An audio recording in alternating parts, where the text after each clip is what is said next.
saya Davan Wabiu. Di sini saya akan menjelaskan salah satu sifat yang sering melanda golongan muda, yaitu labil.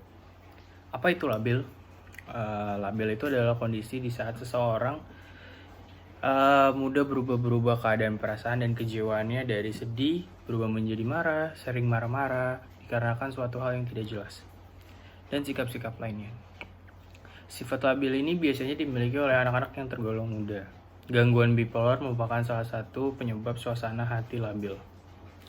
Ciri-cirinya di sini saya menjelaskan menjadi 3, yaitu tidak punya tujuan hidup. Tujuan hidup merupakan hal yang penting bagi kehidupan yang sering dilakukan dalam hidup. Lalu ada berpikiran bahwa makin kaya makin bahagia. Orang-orang yang berpikir dengan memiliki kekayaan yang melimpah, banyak uang, akan bahagia. Akan tetapi bahagia bukanlah hanya diukur dari segi kekayaan. Lalu takut pada kekurangannya. Banyak orang yang biasanya takut pada kekurangannya yang ada di dalam dirinya, sehingga sering terjadi hal-hal yang membuat dia terpinggirkan dari dunia. Mengapa hal ini sering terjadi kepada golongan muda?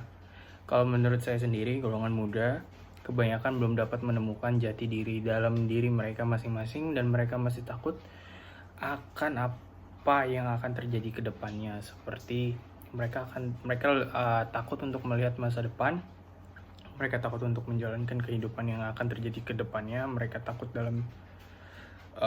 mereka belum bisa menemukan jati diri mereka, masih belum bisa menemukannya. Terus kita lanjut ke materi selanjutnya, yaitu cara mengatasinya. Cara mengatasinya ada 6 cara, mungkin sedikit.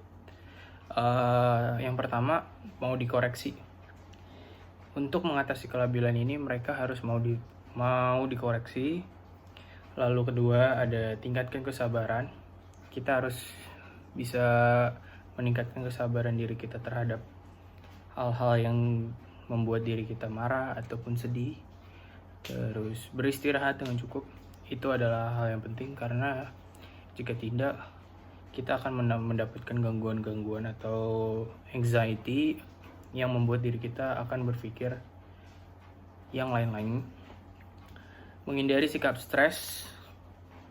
Mungkin di sini kita bisa berlibur atau bersantai, nongkrong. Untuk anak-anak golongan muda, selidiki akar masalahnya. Jika kita mendapat suatu masalah, kita harus cari tahu mana hal-hal yang penting, mana akar masalah dari masalah tersebut. Kita harus bisa menemukan akar masalahnya, dan dari akar masalah itulah kita bisa menyelesaikan masalah kita.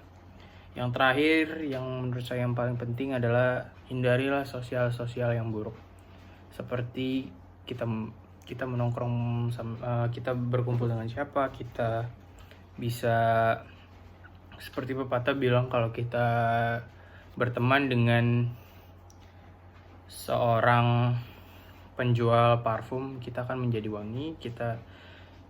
Jika kita berteman dengan seorang pemulung, kita akan menjadi sama seperti pemulung.